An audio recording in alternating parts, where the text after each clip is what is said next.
I have 4 dogs. We used to have 2 sets of litter mates. We're now down to 1 set of litter mates because one of our beautiful, sweet dogs passed away from hemangiosarcoma last year. So we have 4 dogs in the house. And I'm a raw feeder. So what I share on my blog is information about, raising dogs, choosing natural options, the raw food diet, and just random stuff because I am insanely psychotic when it comes to dogs. So today we are going to cover some of that insanely psychotic information because my partner, who I usually do these lives with, isn't able to join us today because she is crazy busy, which I'm excited about because she deserves to have all the success that comes her way. So you guys just have me today. So feel free to pop in, say hi, let me know you're here. But we're going to cover 3 topics over the next 30 minutes. One is alternative foods to Answers Pet Food. The second is my blog post, which I wrote a couple years ago. And today, the podcast, which I participated in talking about the same topic, was dropped today. And so it is No, You Can't Effing Pet My Dog. Hi, Rhonda. Yeah, I'm outside. It's such a gorgeous day that I just could not bring myself to sit inside anymore. So I'm outside. And then the third topic we're going to go over is Goldendoodles, because that was an interesting conversation I started on my page yesterday and blew me away. I went to bed last night with a mind hangover, one of those things where people give you so much information that your brain just shuts down, and I passed out. I mean, I also passed out because I was playing all day long outside with the dogs and I was just exhausted. So let's get into it. The first thing, alternatives to Answers Pet Food. If you guys haven't heard, there are some changes going on with Answers Pet Food. I'm not here to talk about whether or not those changes are good or bad because I do not have a magic 8-ball and I can't tell the future. So I have no idea what's going to happen with the company. Me personally, I have 1 dog that is on Answers Pet Food. Actually 2 dogs who eat Answers Pet Food quite regularly. One, Rodrigo, is 11 years old. He is now classified as a geriatric. And since his sister passed away from hemangiosarcoma last year, I'm very, very anxious about his diet. And then Scout has lymphoma. And so since he is going through chemotherapy, the doctor did not want me to feed him my raw food because of the bacteria. If you're a raw feeder, we all understand that bacteria is not an issue. However, because he's going through chemo and his immune system is being taxed, I figured let's have, kind of a compromise. And I decided to move over to Answers Pet Food because those of us who feed their food understand that. And I hope you guys can hear me because there are a lot of trucks, Waste Management. I wonder if they're coming to bring me back my lid. They took the lid to my trash can, which is pretty impressive because it's attached to the trash can. They got it. Anyway, so what I was saying was that, so Scout, I had the compromise of feeding him Answers. And as those of us who love Answers know, because of the fermentation, we don't have the issue with the bacteria that we would have with, other raw brands or DIY.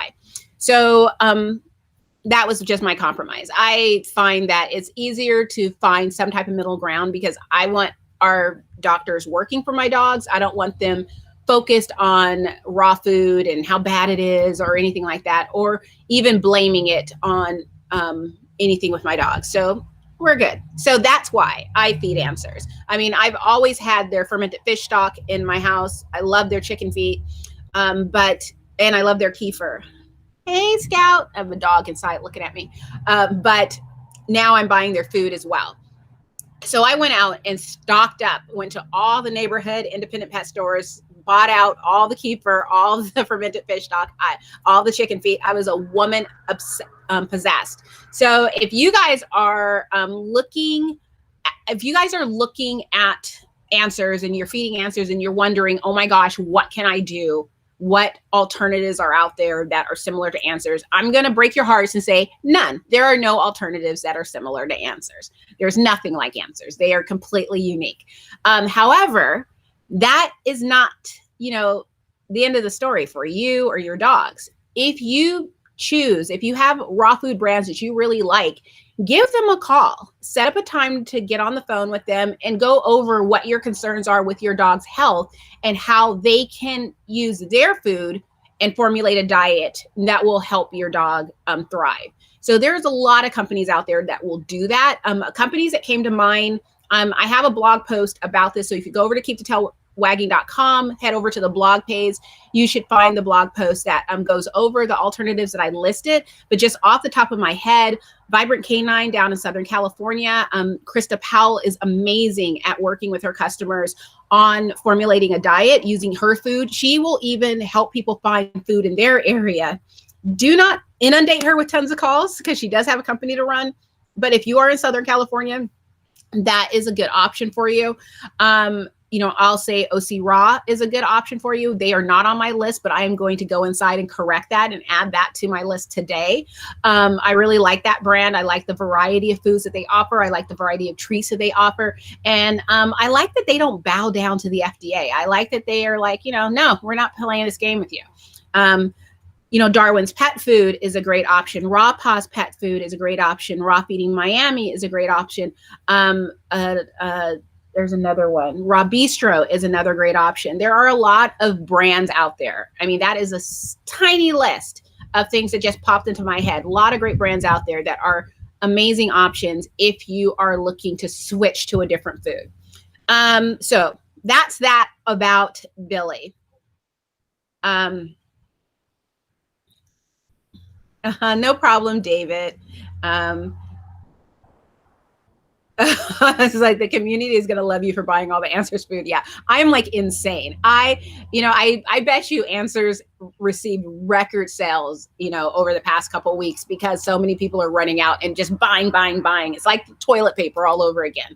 But whatever the case would be, I wish everyone involved well. I mean, to me, I don't think it's a good idea to wish anyone badly. I mean, I remember when Trump took office and so many people were kind of like hoping or predicting that he would fail. And it's like, why would you predict that? Because if he fails, we fail. And so when I feel the same thing about the direction that Answers is going, I want them to succeed because if they succeed, our dogs win, our cats win. And that's what's important to me. But so that's all about Answers. That's all I got for you there. The second thing is, yay, I got invited to the Dog Podcast Network to record an episode with them. It dropped today. I shared it over on my Facebook page. And when I finish this live, I'll go inside and add the links to it in the descriptions below this.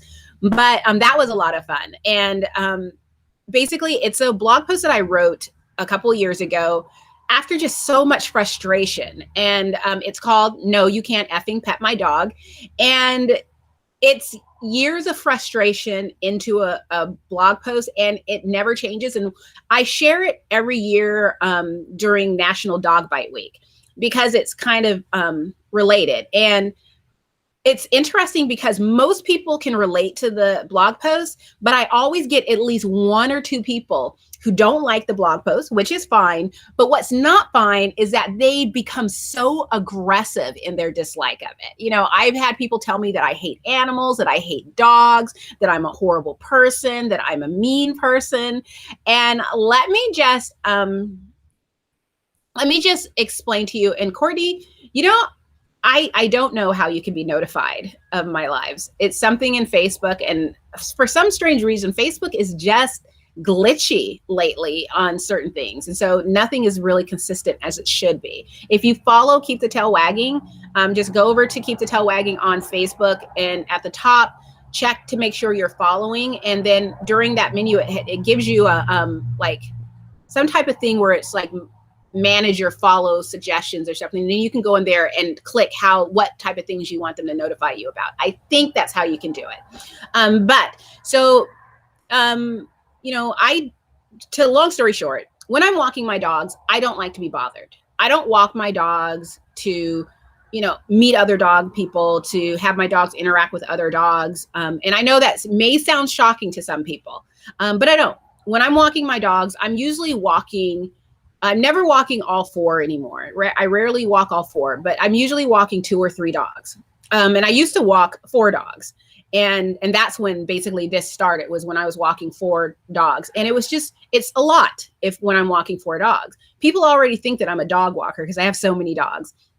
But when I'm walking 4 dogs, I need to focus on them. I need to focus on their body language. I need to focus on what's around in the area. Did someone drop a bunch of chicken bones on the sidewalk that I need to worry about? Do I need to avoid something? When like Apollo, when he joined us, he was putting everything in his mouth. So I had to walk and watch everything that was on the ground on our path to make sure I can avoid it, because he was just lunging at everything. Oh, it's so gross. And and usually I pop in my earbuds and I'm listening to a podcast or I'm listening to a book. Sometimes I'm talking to a friend. I don't want to talk to other people. And I know for people who are extroverts and love to talk to everyone, that is something that they take personally. Not everyone, but some people take it personally. They feel rejected. They feel upset. And, I'm of the opinion of, not my problem. These are my dogs. And in the interview, I gave the example of, like, if I had children, if I had twin daughters that were dressed alike, they're gorgeous, and I'm walking down the street with them, and people will stop and take note. Oh my God, twins, and they're so beautiful. And maybe they'll even say something to me like, oh, gorgeous girls or something. But no one would ever come and pick up my children, hug them and pet them and kiss them and all of that. No one would ever do that.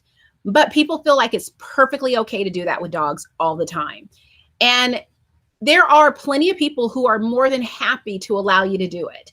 But if you come across someone who does not want that type of interaction, respect that and move on. It's as simple as that. It's not personal. It's just that I know my dogs and I know myself. And if I'm not in the mood to have a conversation with you, I will actually just avoid eye contact and I'll keep to myself, put out all those signals and what I've experienced. And I actually I think it's because I'm a woman and I'm short. I'm 5'3". And so people tend to not take us short women seriously.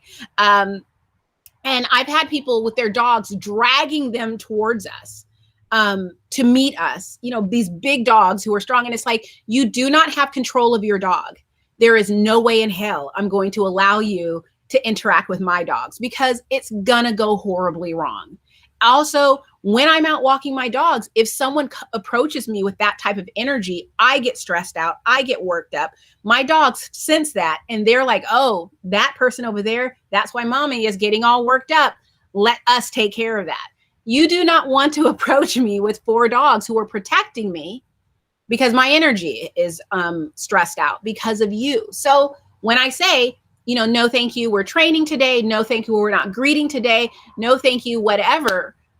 You should just respect that. And for those people who will come and say, well, you shouldn't be walking if you have aggressive dogs. First of all, I'm going to say, F you.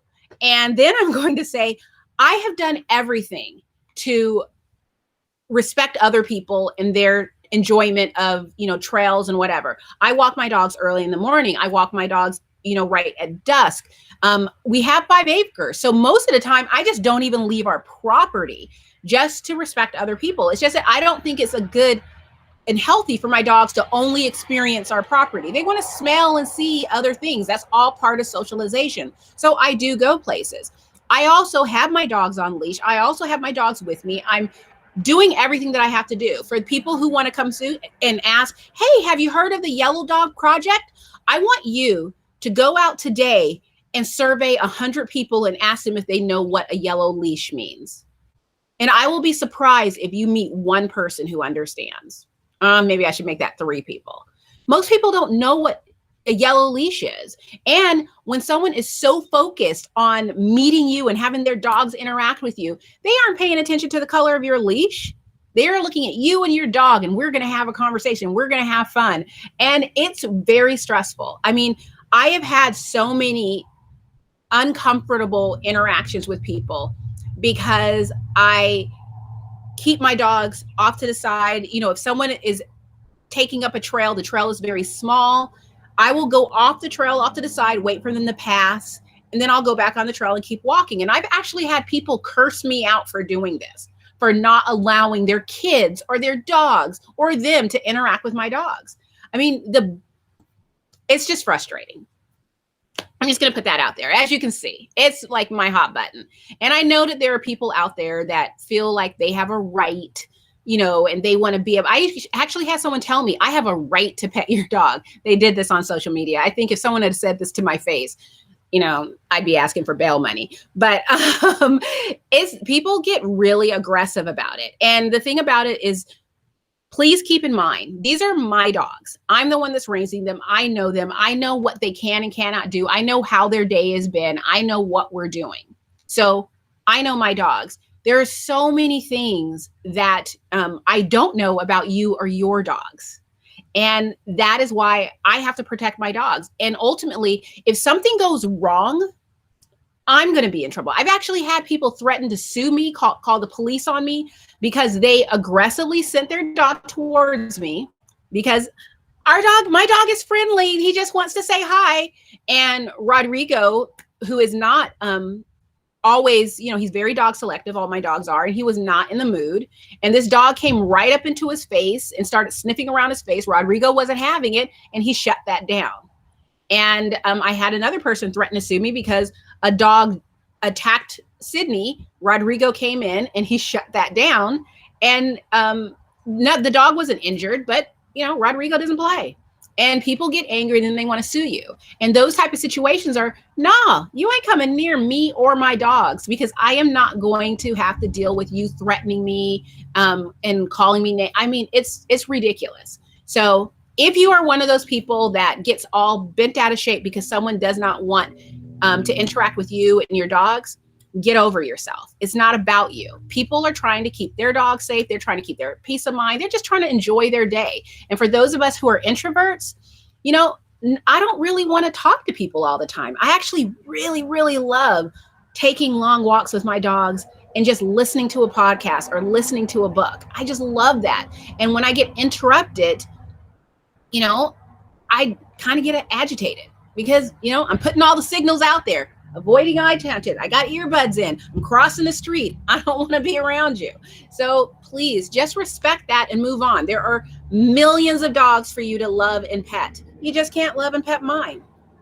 So I'm curious to know what you guys have to say about that little.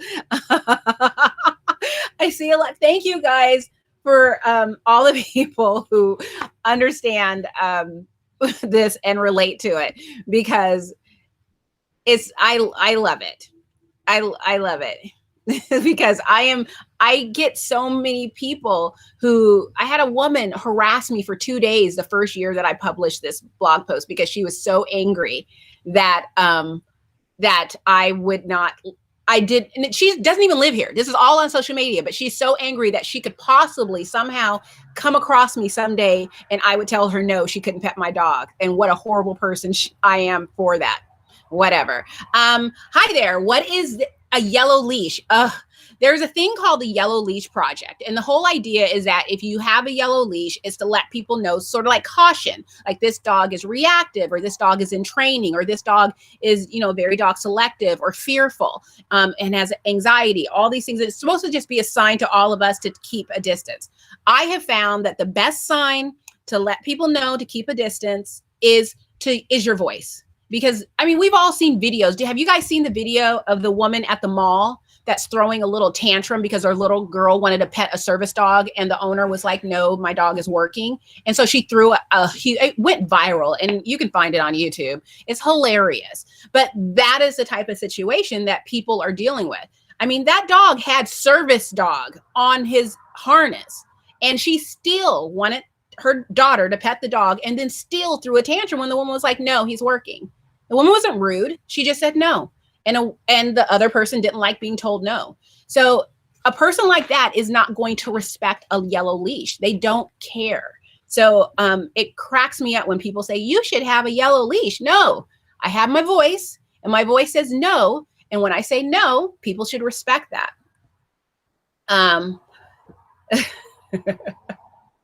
It's like, I know exactly how you feel. I don't like it when young kids just come up and start petting my dog because she's pretty skittish.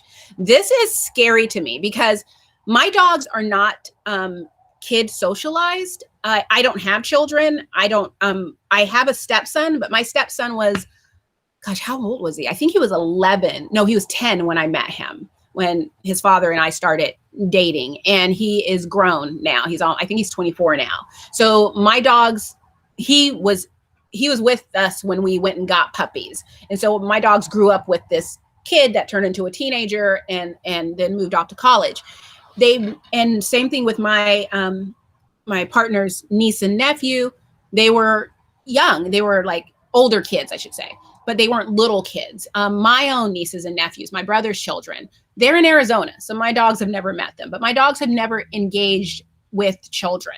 So they don't know. My dogs, maybe they'll get too excited and jump and knock a child down. And I'm sure you guys can understand that if we have any type of negative interaction with children, everyone's going to blame the dog and the dog owner. No one's going to say, well, did you ask? And, were you listening to them when they said no? And did you, people are just going to automatically say your dogs are aggressive. And in those type of situations, especially if there's a dog bite that happens, so many people risk their dogs being put down. So I don't want your kids around me. And I have so much respect and gratitude towards the many parents that I've come across over the years whose kids were super excited because I had dogs and their parents said, no, you can look at them from over here. Because if I had a pocket full of hundreds and I can hand them out, I would hand them out to those parents because, wow, thank you. Because you saved me a huge headache. Ginger says, I have bassets and people feel they can just immediately reach down and touch them, put their face in theirs, like kids. Oh my God. People putting their face in a dog's face. I will admit that I was so stupid and did that before I became a dog owner. Thankfully nothing bad happened, but gosh, people are clueless. We all were at some point in time, but it is kind of scary. Do you know how much I want to have coffee and completely banter back and forth with agreement with you right now? Yes. So anytime you are in Vegas, I don't live in Vegas, guys, but I go to Vegas every year. I wish you lived here. We would get together and just banter. So, Kendall, what flea and tick preventative do you recommend? Kin and Kind. I am using Kin and Kind right now. That shit is the bomb. It is working on my dogs. We had like a couple of fleas last year, and that's when I started with Kin and Kind because I asked my community, it's like, what are you guys using? And people kept recommending that. So I bought some. It works so good. So I do a few things. I do the Kin and Kind. I spray my dogs like once a week. I do essential oils, Animalio for my dogs, and they have Away, Oust, and Evict are all bug repellents. So I'll use one of those, sprinkle it on their coat and massage it in. I don't even really have to massage it in though, because their hair acts as a wick, like a candle wick. And so as they move, the oils start moving all around their body. But, and I also use coconut oil. So between baths, I don't actually bathe my dogs that often because I don't feel it's necessary. I bathe them when they're stinky, like if they roll into something gross, if they go swimming too much and the pond is all icky and they start stinking, then I'll give them a bath. But otherwise, I just massage their coats with coconut oil. Well, coconut oil, when a bug lands on coconut oil, or if the bug is already on the body and the coconut oil gets on them, it basically keeps them from moving and slowly suffocates them. Sounds horrible. They're tiny little bugs. I guess we should be nice to bugs too. But there you go. That's what I do for flea and tick. So Courtney says, we are pushing the yellow bandana project in Wisconsin. I have a vest for my Mal that says, do not pet, in training and working on it. And people still run up to him. Our favorite thing is going to the park and being in my hammock with my boys. That is so cool because I've seen there are companies that offer either the label where you can just basically Velcro it onto the side of specialized harnesses, make them bright. I love that. I love the idea of doing that. It just sucks that people don't pay attention. I guess some people will notice it. Rhonda, my dog is everything selective. I feel like I should buy a do not pet vest for her. I want a do not pet vest for me.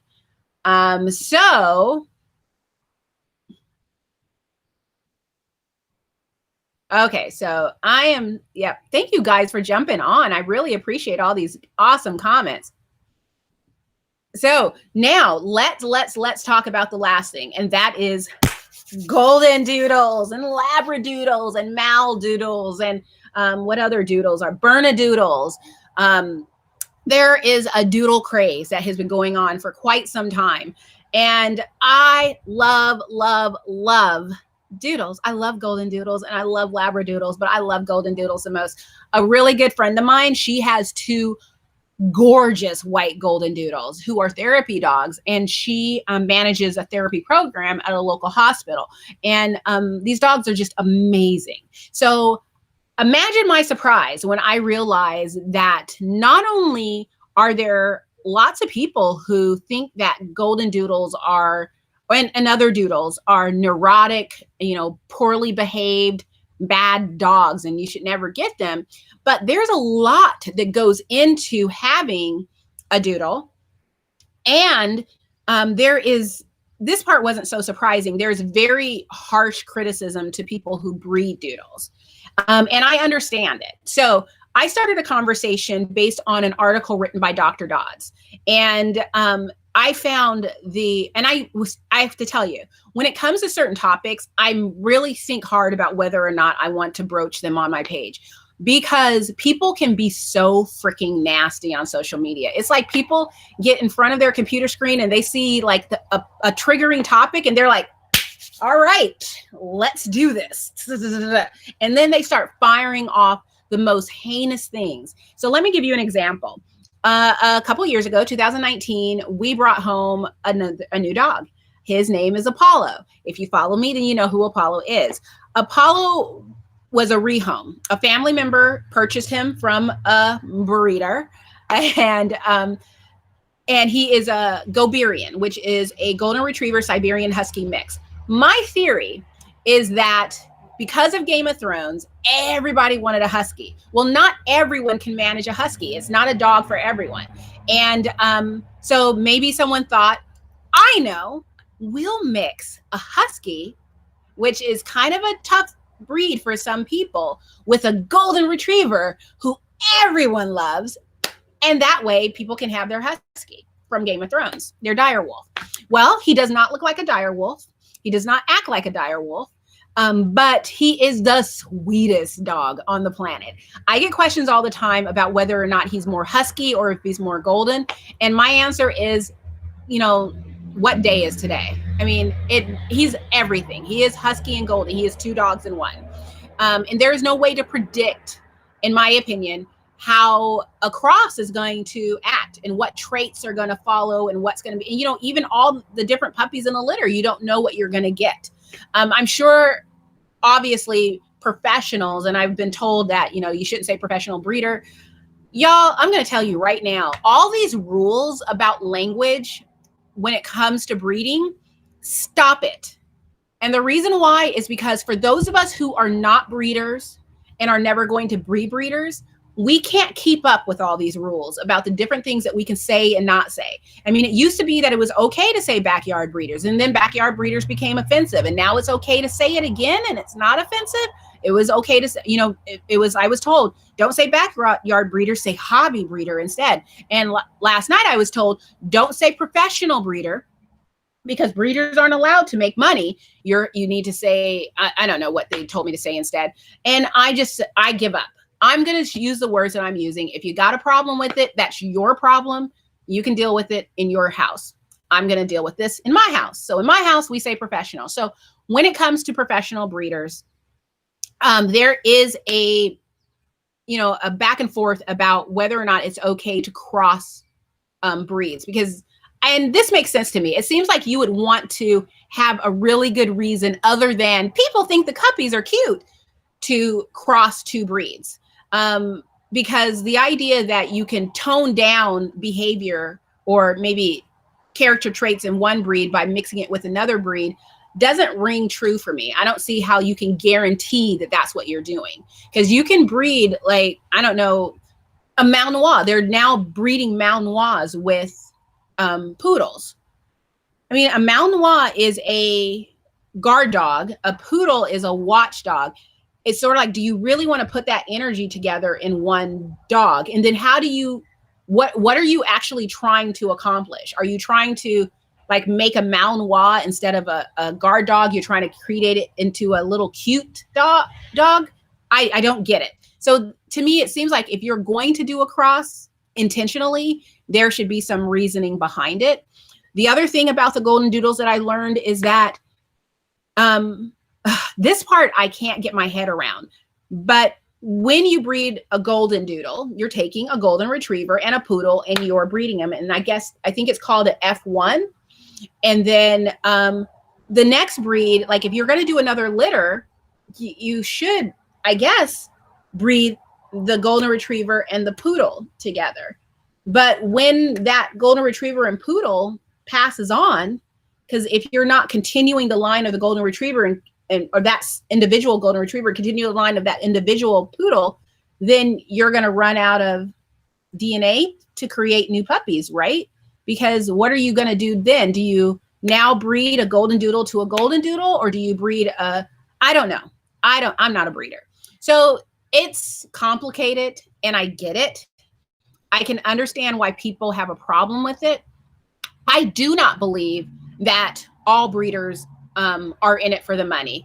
I do not believe that if someone makes a little bit of money on selling puppies, I'm not talking about the folks that have a mansion because they're running puppy mills, but I don't believe that a person who turned a profit, a couple $100 on a litter, I don't believe that they are bad people. I'm going to say this, as a person who has been called racial slurs so much in 2020, I'm going to tell you now, y'all people who think that you're being anti-racist and then you're running around calling Black people Uncle Toms, you need to go back to your house, sit the F down and shut the hell up, because you guys are getting on everybody's nerves. So as a person who has been called names and has been judged, by a group negative standard, I don't feel comfortable of being a bigot towards breeders. I don't know all breeders. I'd rather talk to a breeder, get to know what they're doing before I make a judgment about whether or not that is a good breeder or a bad breeder. That being said, there are so many passionate opinions about breeders and these dogs. One person called Goldendoodles an abomination. I mean, what? I mean, that's what you use for the child that is a spawn of Satan. I mean, and I think about my girlfriend's beautiful, white, fluffy, playful Goldendoodles, and that's what you call an abomination? I mean, don't you think that that's going a little too far? So anyway, the other thing that I learned, the last thing that I learned, was about the Goldendoodles and, the other doodles out there. I'm just using Goldendoodles all the time because there's so many, and I'm just sticking with that word, is the coat maintenance. Like, a lot of people are getting these puppies and they have no clue how to maintain their coats between grooming appointments, or they're only going to the groomers when the coat is a hot mess and then getting mad about the fact that the groomer now has to shave this dog and start the coat again because you've messed it up. So if you are going to get a doodle, if you're interested in getting a doodle, this is what I learned you need to do. One, you need to find a reputable breeder. And that's going to be a chore because so many people have anti-doodle, or I should say doodle hate is what I would call it. There are so many people that do not agree with the practice of these doodle mixes, which, you know what, I kind of understand that it's kind of hard. If you go around just asking people randomly, hey, does anyone know a Goldendoodle breeder? You're going to get some nasty responses back. So you do need to do your homework. Not every person who is offering doodles is a good breeder. Do not find your breeder on Craigslist. Do not find your breeder on the Facebook Marketplace. I don't know if they're on there, but you want to actually go to a reputable breeder. Personally, if you have friends that will not attack you for this question, I would say reach out to your friends. Or if you see someone like at a dog park or just walking and they have a Goldendoodle and they're okay with you approaching them, they're not giving you the signals of stay away. So it's not me. Ask them, where did you get your puppy? And try and how did you like that experience? Because in my experience, a good breeder is someone who is passionate about the line, wants to provide a healthy puppy, takes very good care of their puppy, supports the owner, is there to teach and guide the owner, will take the puppy back, makes you sign a contract that you are not going to dump their puppies off at a shelter or a rescue. They're just all these type of things that you want to look for. It's not someone who's going to meet you at the Safeway parking lot and sell you a puppy out of the back of their car. That is not a good breeder. So really give some thought into what you're doing. I mean, me personally, I would love a Goldendoodle, and I actually already have a breeder in mind who's local to me, should I ever get one. I tend to be a rescue woman, and I'm on the board of directors of a rescue. And so it's easier for me to rescue. I enjoy rescuing. I love mixed breed dogs. It's what I've always had. But if I were to get purebred dogs, there are quite a few breeds that I really love, and Goldendoodles is one of them. People hate that. I don't care. Hate all you want. Do it in your house, not in mine. So I'm looking at your thoughts on Goldendoodles, and then I will let you guys enjoy the rest of your day. Do I have any more information about answers? No, I don't. It is what it is. Thank you, Rhonda. I love doodles, especially big ones. Yes, me too. I love them too. They are so beautiful. Exactly. You know what? I think the reason why we have, I guess, what is it called? Is it a Malibu? I think it's called a Malibu, maybe. Is what they're calling the Malinois poodle mix. And I think the reason why they did it is because of John Wick 3. And if you guys haven't already, watch that movie. And if you're not interested in John Wick movies, I am a crazy movie person, so I'm all over it. I could not watch the first one because I am not watching any movie where someone murders a puppy. No, I'm not down for that. But I have watched 2 and 3, and I love 3. I mean, the scene with the Malinois, that is such a beautiful breed. So beautiful, so astounding, so gorgeous. And the training, I watched all of the training videos so many times to see what they had to go through. They trained for months with these dogs. Just so high energy. And the fact that after the movie came out, I saw this guy and he was like, oh yeah, my next dog is going to be a Malinois. And thankfully he was in a place, we were at a brewery that is, filled with people who bring their dogs to the brewery. Everyone was like, woof, what are you saying? And let him know, wrong, no, you are not the right person for this dog, because they are so high energy. And I honestly think that whenever a breed gets popular, we saw this with 101 Dalmatians, we saw this with Paris Hilton and the Chihuahuas, whenever a breed becomes very popular, they start breeding, that's the puppy mills start churning them out like crazy. And now it's like they have people, if it's a breed that's is not recommended for everybody, it's not like a pet, it's a working dog.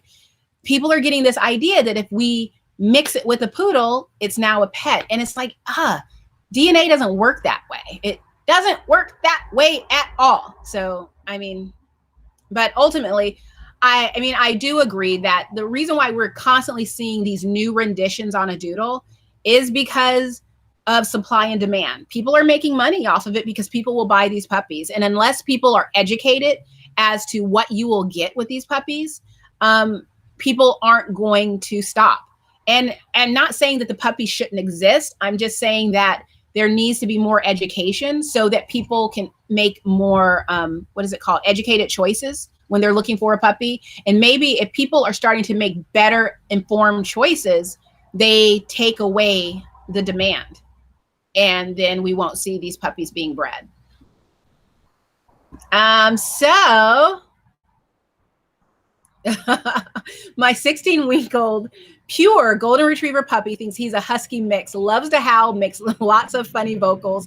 He's great. I love that. That is what Apollo does. He is such a vocal dog. Yeah, poodles are actually hunting dogs. They were originally retrieving dogs. The classic poodle cut was actually done to keep important organs and joints warm when in water. Thank you, Dolly. That is so fascinating. I love learning things like that. Yeah, I know, right here. Poodle and Malinois seems like a potential dancer for the average person. Me. I cannot. My neighbor has Dutch Shepherds, gorgeous dogs, but they are not the dog for me. I cannot even, I mean, they're working dogs. You know, they have a high energy. I'm not a high energy person. Yeah, Huskies are nice, but stubborn with selective hearing. Yep. Apollo is stubborn and does have selective hearing. Probably like 30 minutes before I came on live, he just took off. He just went over to our neighbor's property. And so I'm calling him. I don't know how to whistle. So I actually have a whistle that I blow into, and I'm calling him, and he comes up the hill and he looks at me, and I'm like, come on, get in the house. And he just stares at me. And then he just starts walking slowly around. He's peeing, and he's looking at me the entire time. Like, yep, I'm going to pee here. Then I'm going to walk, and then I'm going to pee here. And then he starts coming. Like, it has to be his choice to listen. And it's just like, good Lord. He's a lot. Anyway, you know, how can you call a dog an abomination? I know, right? I mean, it's just so funny because I get what her point was. I mean, it's sort of like this dog should not exist. And, you know, so I understand. I don't think she meant to say that these are, you know, disgusting animals, but it just made me laugh because I was looking at Apollo when I was reading the comment. I was like, oh, you're an abomination. And my partner was like, he damn well is, because Apollo can be so bad sometimes. He's like the sweetest dog on the planet, but he's a golden retriever husky mix. And so he's a lot. And so the only thing I can really think would be beneficial for a Maldoodle, so Malinois Doodle, is for apartment living, creating a small protection sporting breed. Other than that, I don't know. My mom was a F1B. Dad is poodle. Mom is fit. Oh, good Lord. These are all these things that I don't understand. I think F1, F1B, F2, it's about what you're looking for. F2 are more hypoallergenic than F1. F2 is just nice for out crossing. Look, see, this is what I mean. I'm not going to read this entire comment. You know why? Because it's a lot of information. And so before you go out and get a doodle, you better educate yourself, because you may think that you're getting this type of dog and you're getting this type of dog simply because of the line. We don't know. I have a lab golden mix. A friend had a GR and a golden retriever, duh. And her friend had a lab, so they had puppies. I was the first dog in 10 years. I'm sorry.